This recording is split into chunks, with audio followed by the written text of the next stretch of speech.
Hello friends, a very important day for India.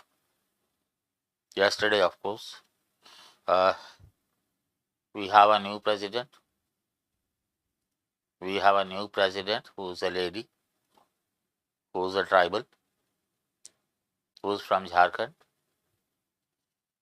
and who has uh, some achievements to her credit.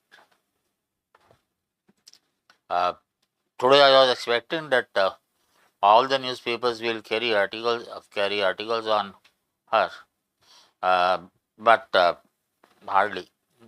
I think it was only Tribune that carried, and Hindustan Times that you are watching. Um, that carried her whole speech she delivered yesterday, and she did it in Hindi. And what did she say?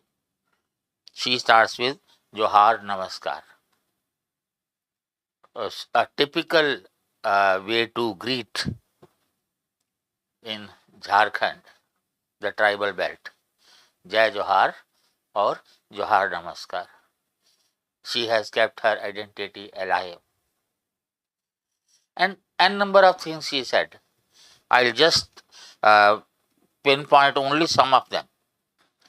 She said, "It's a tribute to the power of our democracy that a daughter born to a poor house in a remote tribal area can reach the highest constitutional position in India."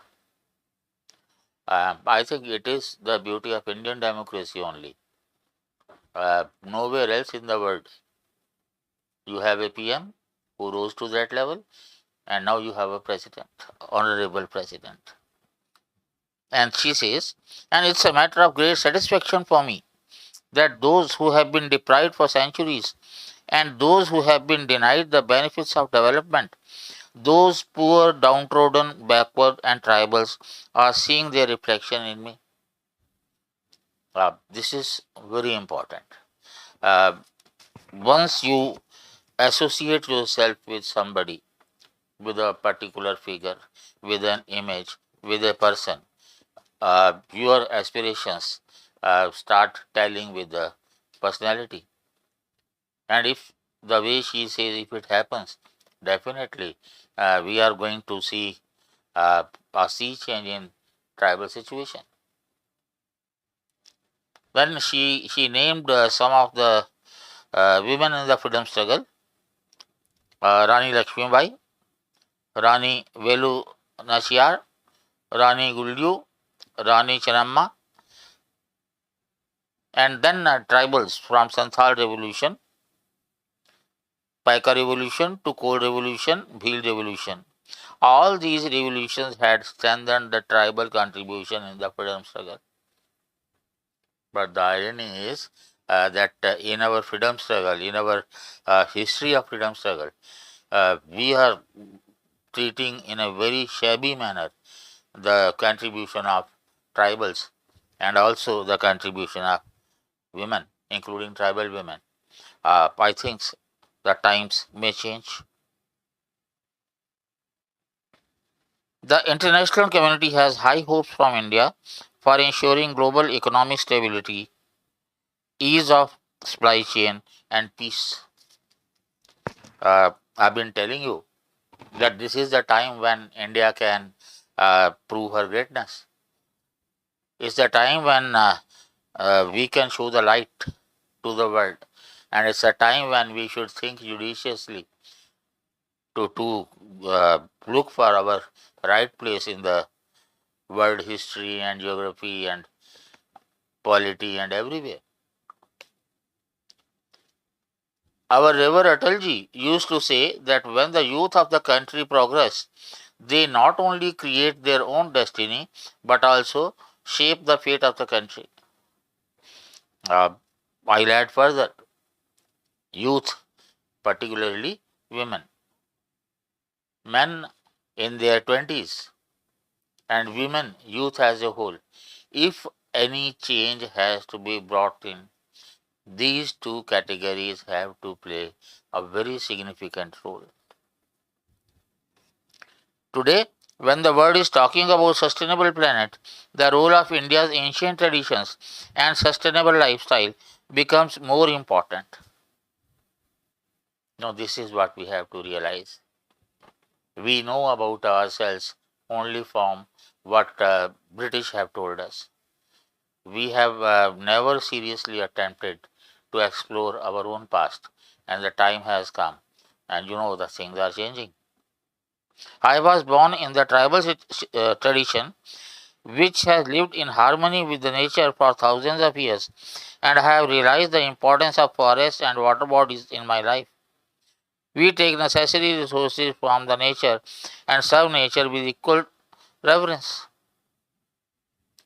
I think all of us must take note of it, particularly the governments, whether at district level or state level or national level. And then she ended with a line from a very famous poet Bhim Bhojji. She says, "Mo जीवन पाछे नर के पारी जाऊ जगताऊ उधार Shiv." I think I have never heard uh, uh, a speech from a president, the first speech, so effective and covering so large a canvas. But at the same time, I fear whether the system will let her work. Only the future will tell. But I posted this to my students at 8 in the morning. And one of my seniors, Professor Shalina Mehta, I think we have different contrasting star positions. She was in Delhi, I was in Chandigarh. I moved to Delhi for research. She moved to Chandigarh to join as assistant professor. But we have matching wavelengths in many respects. And she uploaded this article around, I think, 145 or so. And again, she started with the quotes from our president. And she has given the whole life history of our president. Of course, commenting, she writes beautifully. I'll upload her whole lecture in the groups, and not only you can benefit in person, but maybe some of the things you can use for your success also. Meanwhile, I was expecting that uh, newspapers will cover her,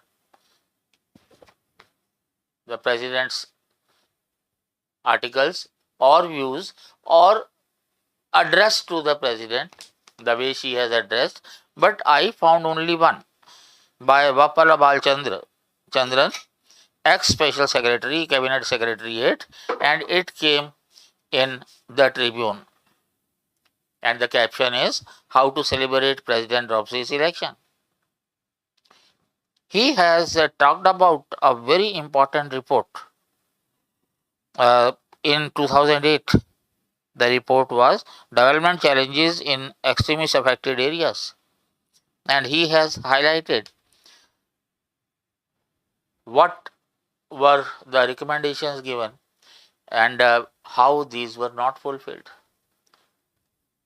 And he hopes that under her, and all of us must hope that she proves to be a president different from her immediate predecessors or his predecessor. And we can see the light after this dark cloud, because her performance, I'll say as an activist, when she didn't approve the bill, tenancy bill, Santhal Pargana tenancy bill, of course some controversial issues were also there, but as a president, I expect that for her community, for leaders, for the nation, for the women, for the youth, for the scientists, for teachers, educationists, sports persons, army men, everywhere for everyone, she will prove to be an icon. And I wish for her success. Thank you.